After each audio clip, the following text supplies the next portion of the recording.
Hey everyone, and welcome back to my Completionist playthrough of the Baldur's Gate Saga with SCS and Ascension. And like I said in the previous episode, now is going to be the time to fight the Demilich behind this door.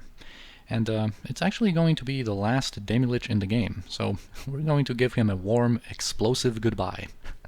But before we really get into discussing the Demilich and our strategy, we need to pre-buff. And for that, we are going to first dispense some death wards to be immune to the Demilich's howl, and also many other instant death scenarios, such as a potential Planetar's Vorpal attacks, because it is likely that there's going to be a Planetar in the fight.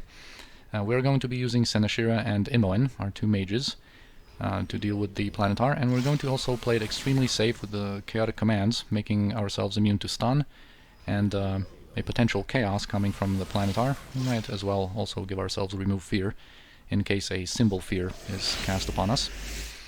Now when it comes to our mages, we are going to protect ourselves against physical damage with stone skins and mirror images, and we're going to be mostly relying on protection from magical weapons, but in case that protection expires or gets dispelled, we want to have a second layer of protections, so as to not get our spells interrupted.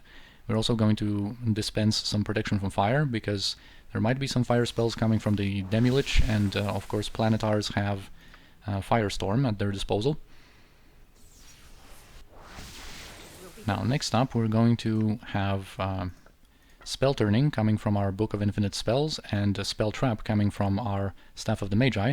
As you can see, Senashira has all of her weapons de-equipped, and also has this Ring of the Ram prepared. And that's because she is going to be acting not like a Kensai mage in this fight, but as a single class, normal, pure mage. She is not going to throw a single physical attack in that fight. As I mentioned in the previous episode, we are going to only use magical means to fight this Demilich, even though that might sound pretty suicidal. So we're going to protect ourselves with Spell Trap and Spell Turning to be immune, for some time at least, to some single target spells, and primarily to a potential insect plague coming from a Planetar, which would be able to completely ruin our whole strategy. And then finally we're going to apply some Globes of Invulnerability to be immune to Spell Thrust, so that it cannot dispel our spell shields so easily. And of course spell shields are going to be there to make our protections safer and more difficult to dispel. And finally we're going to have protection against, or a spell immunity to Abjuration, so that the Demilich's Trap the Soul kind of imprisonment spell cannot affect us and instantly kill. And then Imoen is also going to enter the fight with True Seeing active, of course to deal with a potential improved invisibility that the Demilich can have or the Planetars can cast. Right, and here we're going to also enter the fight protected with, or against magical weapons. Actually, wait, Senashira. Okay, you actually can cast already. Alright, so we are protected against magical weapons for 4 rounds from now on. We're going to wait for 6 seconds for their rounds to pass, so that they can cast immediately after entering the room. And yeah, we should be sufficiently prepared for what's to come.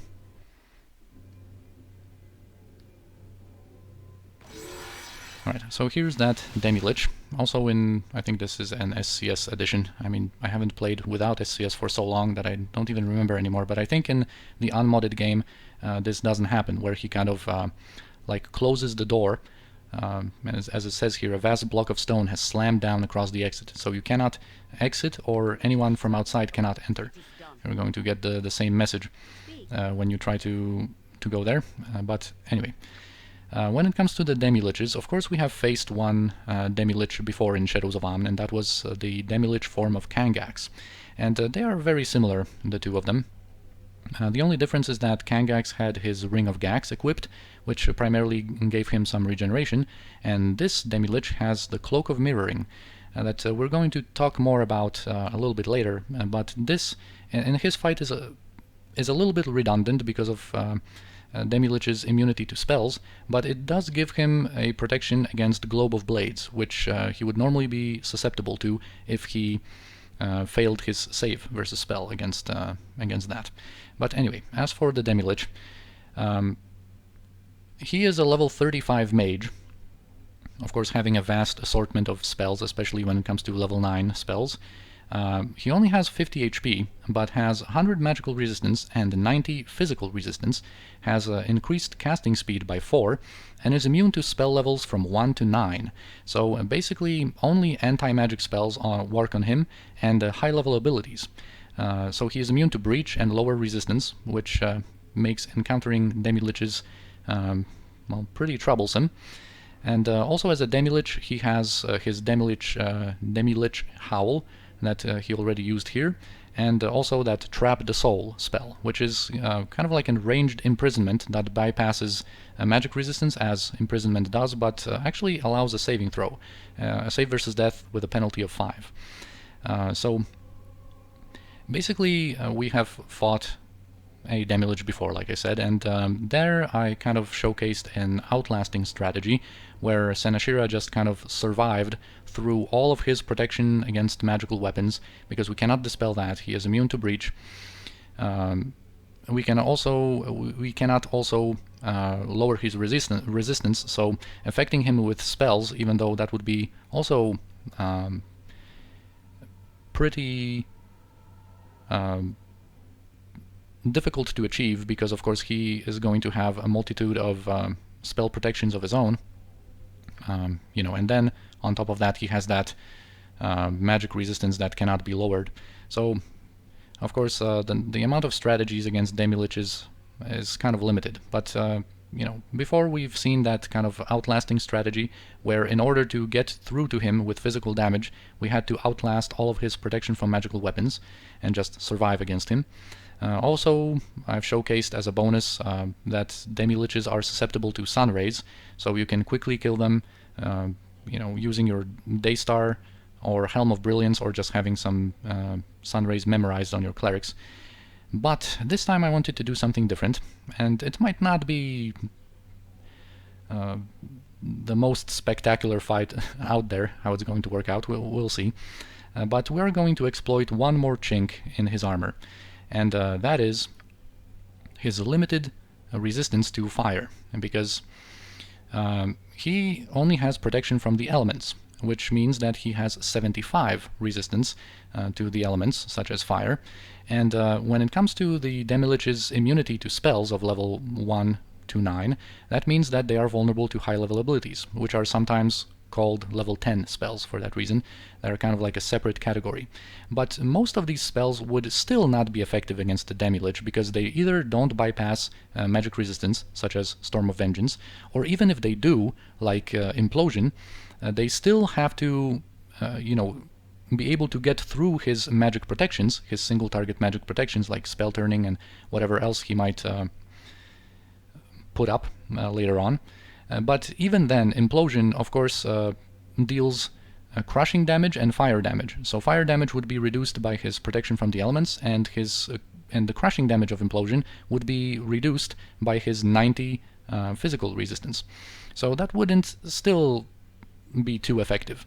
But there is one spell that kind of fits the situation perfectly, and that is Dragon's Breath. This is an AoE spell that of course bypasses single target protections. It deals really nice damage, so even if it's reduced by 75%, it is still going to, you know, inflict some damage to the Demilich that only has 50 HP. And of course it bypasses magical resistance. So, and that is going to be our main source of damage here. Also, Senashira as a complete exception, because of course she never memorizes damaging spells. I did memorize 2 of those Dragon's Breath just in case. We'll see how the damage rolls are going to work. But just in case, she might have to use one of them, probably. And that is why she acts not like a Kansai mage, but you know, like a pure class mage. Just like I said in previous episode, we are only going to use magic against a Demilich. So yeah, we are going to start out with a Dragon's Breath from Imoen, and we are going to also use our Ring of the Ram, because the attack, the magical attack from the Ring of the Ram, is a level 0 spell, so it's not going to be blocked by the Demilich's immunities. It bypasses mage protections, and it also bypasses magical resistance. So this is going to deal some damage, and of course depending on the damage rolls, we'll see how effective all of this is going to be, how many of these Dragon's Breaths we're going to have to use, but yeah, let's start casting immediately, and we might be able to perhaps interrupt his spell. Oh yeah, he, I think, is casting Time Stop, because this is an alteration kind of spell orb. So yeah, we were able to, whoa, deal 25 damage, which is a really high roll from the Ring of the Ram. Nice one! And then comes the Dragon's Breath, that of course he saved against, that dealt 12 damage. He doesn't regenerate, so he only has, we have dealt 37 damage to him, so he only has 13 HP, so potentially the next Dragon's Breath should finish him off. Yeah, of course he cannot do anything. Oh, he didn't summon a Planetar. I was hoping he would, because for that Planetar I had this imprisonment prepared. Because, of course, Planetars have 75 magic resistance, and of course have that heal spell that they can instantly heal themselves with twice. So, you know, short of going for a situation where we actually lower the Planetar's magic resistance and then unleash like a chain contingency with triple horrid wilting and some sequencers with like magic missiles and stuff, you know, to deal sufficient burst damage to just burn down the HP of a Planetar enough, you know, it would be problematic dealing with a Planetar with only magic, because Planetars are immune to fire, electricity, and cold, so only magical damage really, you know, would yield any results. So we'll see if this Dragon Breath kills him. No, he has 1 HP left, so perhaps he is going to have a chance to summon that Planetar after all. Yeah, he does. So there's that Dark Planetar. Okay, he cast, or she cast, Globe of Blades, which is really nice. I was waiting for her to cast something to then start casting our own imprisonment, because it can be the situation that we are in the middle of casting imprisonment and then the Planetar instantly casts improved invisibility to make our spell fail. But now that she used her round to cast Globe of Blades, we are safe to cast that imprisonment and get rid of that Planetar then. Boom, the last Dragon's Breath killed the Demilich, and now we should have a successful imprisonment. As you can see, even though basically that's the thing with touch spells, you just need to start casting them while being in melee range, and then the target can move out and the spell is still going to affect them. And boom, there goes imprisonment, there goes the Planetar's Firestorm, which is not going to affect us, and there we go, 20,000 for the Fallen Planetar and 55,000 for the Demilich. So yeah, just dealing with the Demilich with magic alone. Now he has 20,000 gold. Scroll of Grease. Sweet. And also, now let's re-equip properly. Now we can get back to being a Kensei mage. Get some goodies.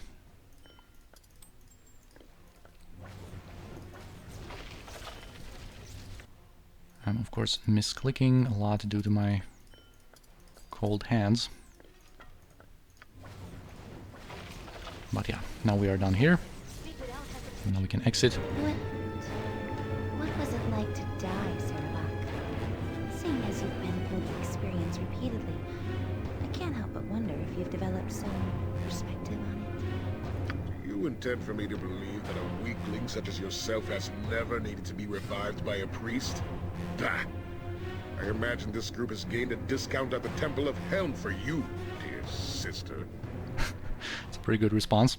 Of course, seeing how Imoen... Well, actually, let's finish the banter first. Yeah, but that's different. That's just some blackness and it's like, oops, here we go. I don't think I've ever been really, really dead like you have. Keep prodding me and that could quickly change. Oh, you don't fool me. I'm an archmage after all, and you're nothing but bluster. Tell me what I want to know. Yeah, Imoen will be able to wipe the floor with Sarvok now that she has a high-level mage. The knowledge would do you no good now, dear sister, and by the time you need it, it will be too late. Now leave me be. Your constant chirping is giving me a headache. It's a bit unfortunate that we've had combat music during this banter. But anyway, of course, seeing how Imoen is a child of Bhaal, and she is able to just die normally and get resurrected, that's kind of weird, considering how... Well, let's just... quick save and quick load to get rid of that combat music. We are not in combat, man. Alright, now it's stopped. We are still, I guess, considered being in combat, but you know, to continue the thought, Imoen, of course, being a child of Bhaal, should, after dying, basically completely dematerialize, and her Bhaal spawn essence should just, you know, go to be collected in the abyss. But I don't know. Perhaps an explanation could be such that she has, you know, like it was said many times in Shadows of Amn, she has kind of pushed back that Bhaal spawn essence due to how cheerful and bright her spirit is. Like she has basically, what's the word? Repulsed, perhaps, that Bhaal spawn essence to the deepest, like, recesses of her soul, and perhaps that is why she does not die like an ordinary Bhaal spawn would. But of course, you know, it's basically for gameplay purposes, of course, because she has a recruitable NPC. But anyway, now that we are done, now let us talk about these two items that we have obtained. We have the Dagger of the Star, which is an upgradable item, and I think we're going to talk more about it once it's upgraded. And I've actually moved all of the different components that we're going to use in our upcoming crafting session with Sespinar onto this bag of holding. So that, of course, Sespinar doesn't talk about every single recipe for a shiny one that he has. But anyway, here's the Cloak of Mirroring. And as it says here, it deflects all spell damage. And it does indeed protect from all the different types of like damaging spells, even if they are cloud spells or, you know, direct spells, AoE ones. It also protects against effects of Blade Barrier and Globe of Blades, and also against slow for some reason. So this is, of course, an incredibly powerful cloak, and for that reason we are not going to use it ever. But also, one closing remark about the Cloak of Mirroring is that normally in the unmodded game you can get it as far back as in Shadows of Amn in the Sahuagin city, and SCS moves it from there onto this Demilich. So far, kind of later, in a far more treacherous area. But basically in that Sahuagin city, in the center of the location, there is a bridge, kind of in those jaws of Sekola, I guess. And once you cross the bridge, you kind of get ambushed by some Sahuagin spawning on the western side of the bridge and on the eastern side. And on the eastern side, there's a priestess, a Sahuagin priestess of Sekola, that has this cloak equipped normally, and you can get it as early as then. But anyway, now that we are done with all of the different locations here, we have the means to open this locked door. So there are these 6 braziers or braziers, and the colored floor plates here give us a hint as to which oils we should use to, in combination with our flint and tinder, which is apparently needed instead of our plethora of like fire spells and you know, weapons or arrows that can you know, carry fire and ignite the targets. But anyway, now that we have the flint and tinder and 3 colors of those oils, we can check out these floor plates. The top one is blue, purple, and red. So we're going to light the braziers in those colors. So it's going to be blue, purple, and red. And the bottom one is red, red, purple.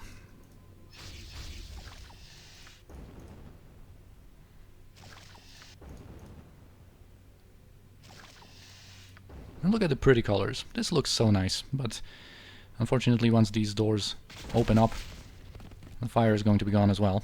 We get some experience, and there's going to be a fight, for which I am not really going to prepare too much. Let's just have maybe some armors of faith and, well, perhaps an additional mirror images on Sinashira. Let's go. There was a bit of a lag, I guess, for loading up some scripts.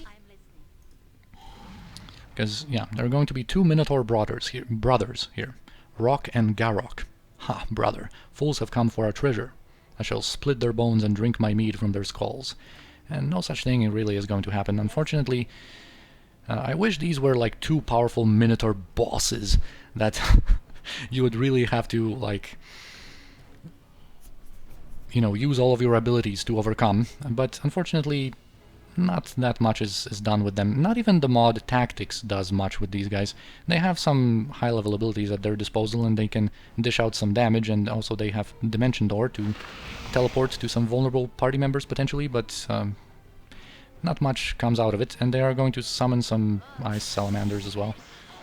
Yeah, they can kind of teleport around, drink some potions, potentially stun with power attack, but you know, that's really not nothing impressive at this point in the game. As you can see, also I have reworked the inventories of our party members back to normal in between episodes. So I kind of specialized gear selection for Saladrax is not active anymore.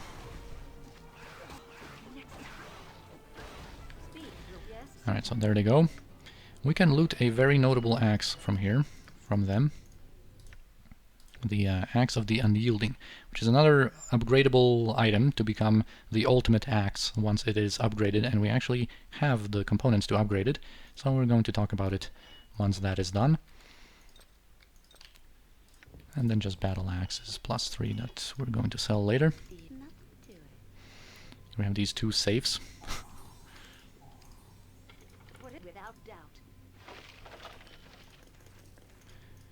Here we have found the Clay Golem page. Finally, we're going to be able to upgrade our Golem summoning manual to the type of Golem we want. And here we have that Crystal Mallet. Kind of a delicate tool, finely crafted hammer, that is of course going to allow us to get through Carston's protective glass. And let us do that. Oh. Now we have the answer why the lag was there. Because I think Rock and Garrock spawn when you enter the level. I think they are there at the beginning. And it was because these Yonti spawned. That's why the Yonti mage script had to load and provide us with a bit of a lag.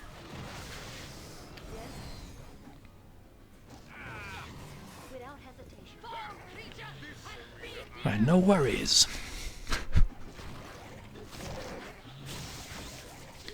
Actually check, maybe some other creatures are going to spawn. Maybe we're going to have some high-level shades for Animen to turn undead, maybe, and blow up.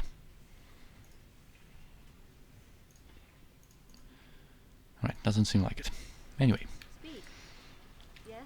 let's now engage in the conclusion of our adventures on this level, I guess.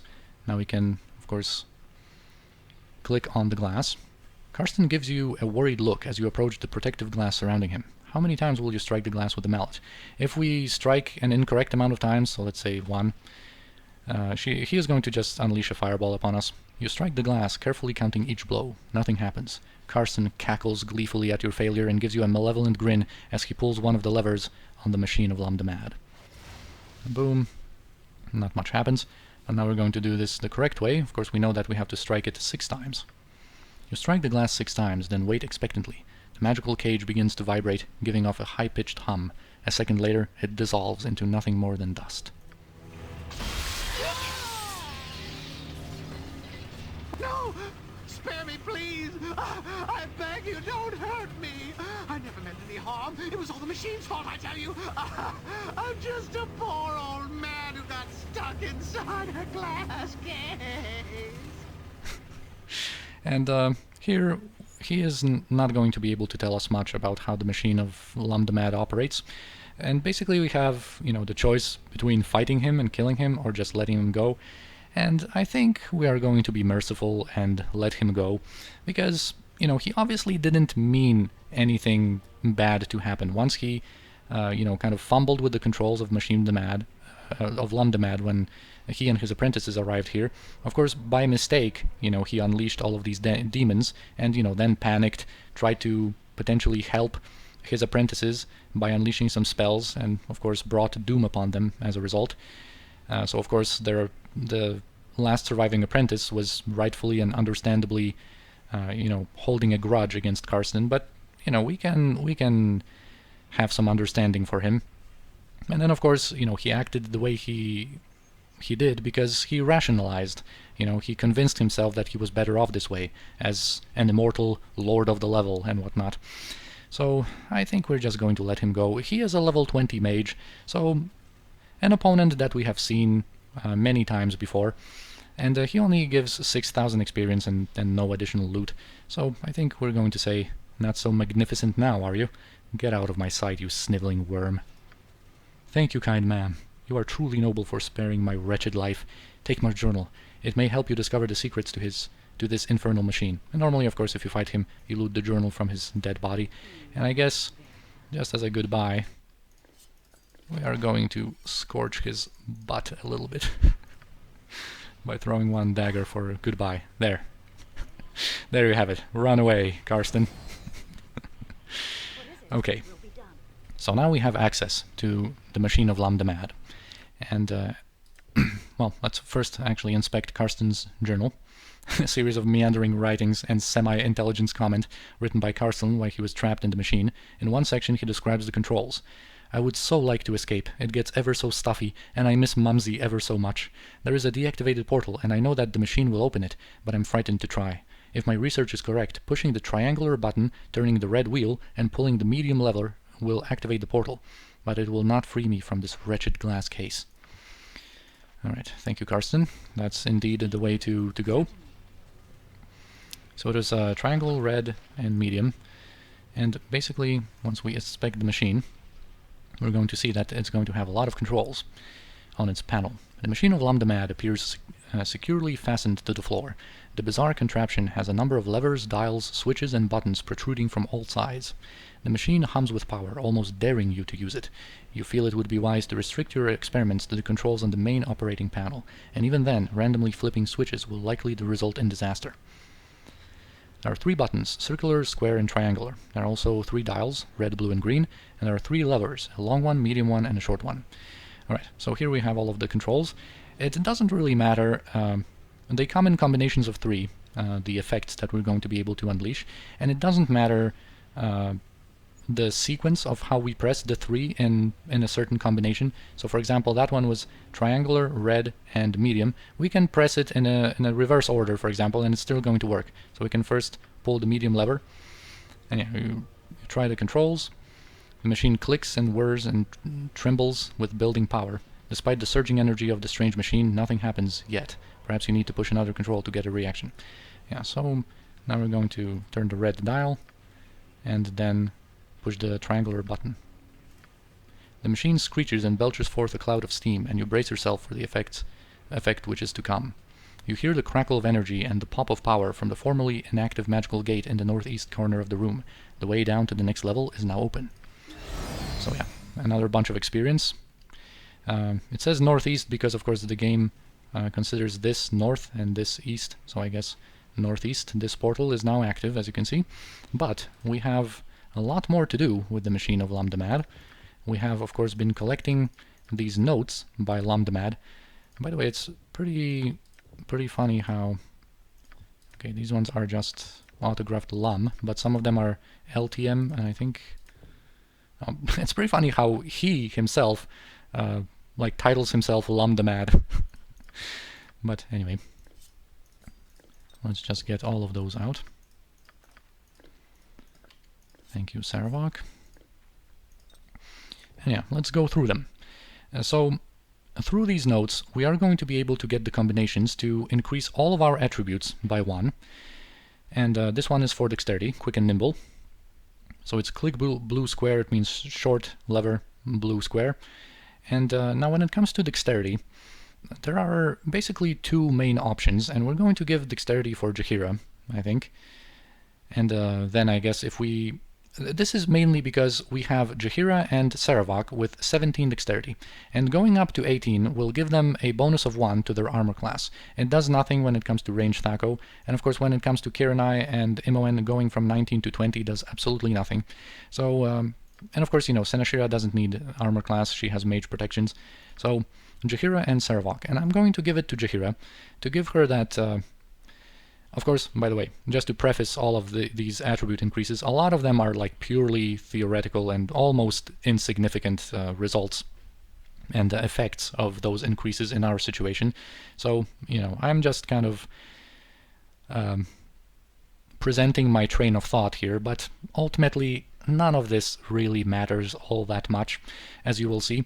But anyway, when it comes to Dexterity, we are going to give this increase to Jaheira, just so that she can have a bonus of 1 to her armor class, and whenever we go for a fire resistance combination of gear on her, she is going to now use the Red Dragon Plate and the ring, so that she can have the Helm of Balduran equipped instead of a resistance one, and that of course gives her the 5 hit points, which on Jaheira we care about very, very much. So when it comes to Dexterity, come Jaheira. Let's refresh our memory here. Quick blue square. Let's drop that on the ground and use the machine as Jaheira. So quick blue square. Your limbs feel quick and agile, and there is a new spring in your step. And Jaheira gained a point of Dexterity. Okay, sweet. Yes? Let's check another note. Alright, so this is the strength one. Short, medium, square makes big muscles. When it comes to strength, there are a couple of candidates for that kind of increase, but we're going to get it to Anomen. Of course, he as a cleric has plenty of self-buffs that give him plenty of strength increases, but whenever he doesn't have those active, whenever they expire or are dispelled, or we just don't have them active, he is going to be able to have a static 20 strength, whereas when it comes to other candidates, such as Saravok for example, he is going to end up, well, relatively soon with the 20 strength belt anyway, so any strength increase that we would give to Saravok or to Kiranai, they are going to have equipment that is going to get them better stuff, and Anomen is never going to wear a strength belt, so going for a strength increase on him is going to be a little better. So once again, oh, I didn't want to copy it, but medium square, short medium square. Very well.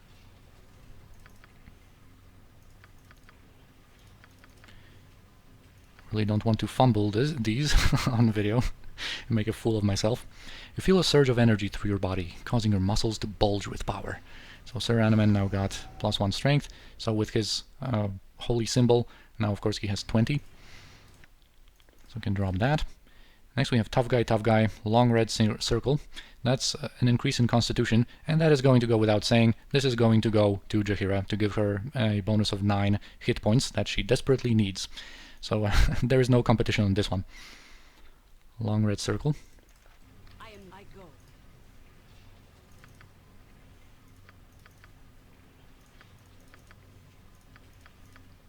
A feeling of health and vitality washes over you. Jaheira gets 9 hit points and now has 111. And now imagine if we also use the deck of many things to give her +10 hit points, she would be at a pretty nice 121. She wouldn't be lagging so far behind any, like all of our other party members in that situation. And also one thing to mention when it comes to hit points also, and why I was so careful in our battle against Saladrex, for example, with Jaheira, is because there is a chance always for our party members to get permanently killed in the case that they get chunked. Of course, we've seen our opponents plenty of times getting chunked, and that happens whenever we overkill an opponent by more than 10 damage. So for example, if Jaheira had 20 HP and then Saladrex hit her for 40, well, we can kiss her goodbye then for forever. And what happens then is that you know, they are not going to be able to be resurrected. Their portrait just disappears from our selection here, and there's nothing you can do about it then. So that's why we care about hit points so much on Jaheira, because at this point in the game, you know, as we've been able to see, she was pretty squishy.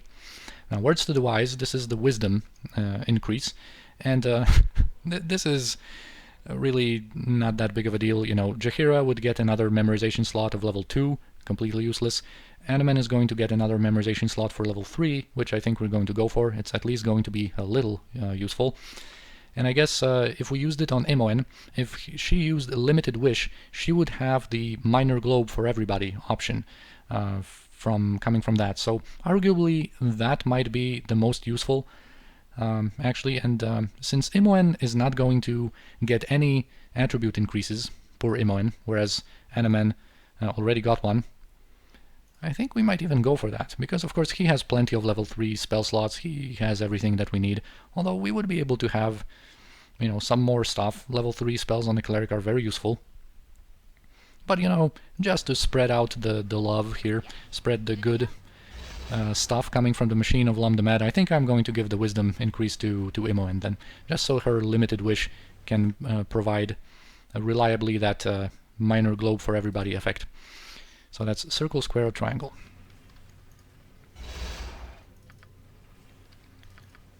Alright, 1, 2, 3. You gain a sudden, deeper understanding of the mysteries of the world, as if a door has been opened within your mind. Alright, so even Imoen got something. Nice. We're happy for her. Now, Smarty Smarty, that's the intelligence combination. And when it comes to intelligence, now it's also kind of irrelevant again, because we have characters like Jaheira and Anumen, who both have only 10 intelligence. So increasing that to 11 would mean that in their confrontations against Mind Flayers, they would be able to now withstand 2 attacks from them without dying instead of just 1. But the problem with where we are in our playthrough right now is that there is only going to be 1 more fight with the Mind Flayers, and a pretty small and trivial at that. So this is not really that big of a deal either. But of course, giving Senashira 18 intelligence not going to really do anything. So we are going to do this on, I think, on Anumen, more for role-playing reasons. Maybe he's not going to see everything in black and white quite so much, and maybe he's going to be able to provide us with some more useful advice. Right, long circle the blue.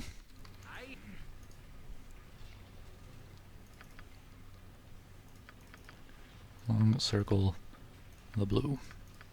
You feel a tingling at the base of your brain, which quickly spreads throughout your entire skull. So Animen is now more intelligent. Hopefully we're going to be able to see the effects of that. Can we really say that, can we really make Animen more intelligent, truly? Anyway, here, Calm Before the Storm. This is going to give us an item. A medium green triangle. Anyone can use that.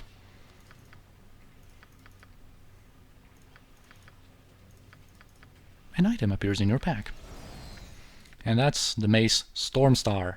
So finally, we get a worthy mace. But look how far this is in the gameplay. You know, that's why I'm so mad about how maces are distributed in the game. We can get Skullcrusher in the Underdark, so still you have to progress in the Shadows of Amn. You have to progress your story quite far to actually get Skullcrusher in the Underdark, and it's far from impressive anyway.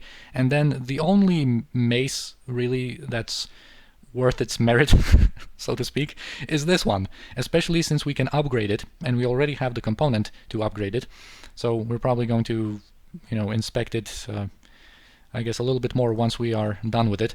But yeah, you only get it here. So continuing with Animen, continuing progresses his maces into Grand Mastery. You know, maybe if you rush and do this early in Shadows of Amn, if you go for Watcher's Keep in Shadows of Amn, you know, that makes sense then, going to Grand Mastery with maces, because he would be able to obtain Stormstar in a, you know, a decent amount of time, I guess, and get some use out of this item.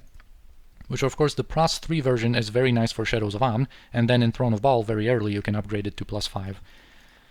But yeah, of course, in our situation, that was completely out of the question.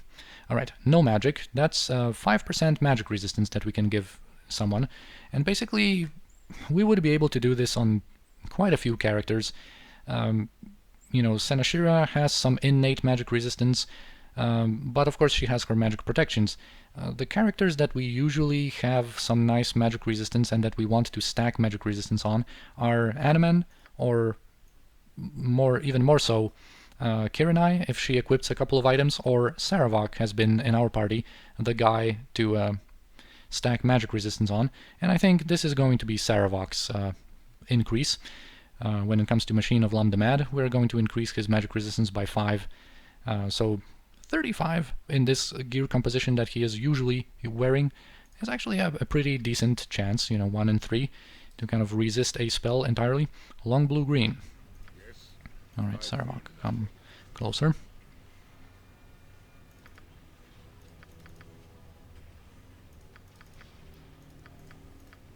A swirling globe of glowing light materializes around you, then vanishes. You feel an aura of magical protection that seems to seep down into your very bones. Yeah, so that animation is going to disappear. And now he has 35 magic resistance. And finally, we have the beautiful people are short red and green. That's charisma, and that's entirely irrelevant who we give it to. So we might as well keep stacking this on Senashira and actually give her an increase. Let her have something as our protagonist. Protagonist from, the Machine of Lamdamad. She can get a benefit here and become more beautiful, more charismatic. Short red and green. It is.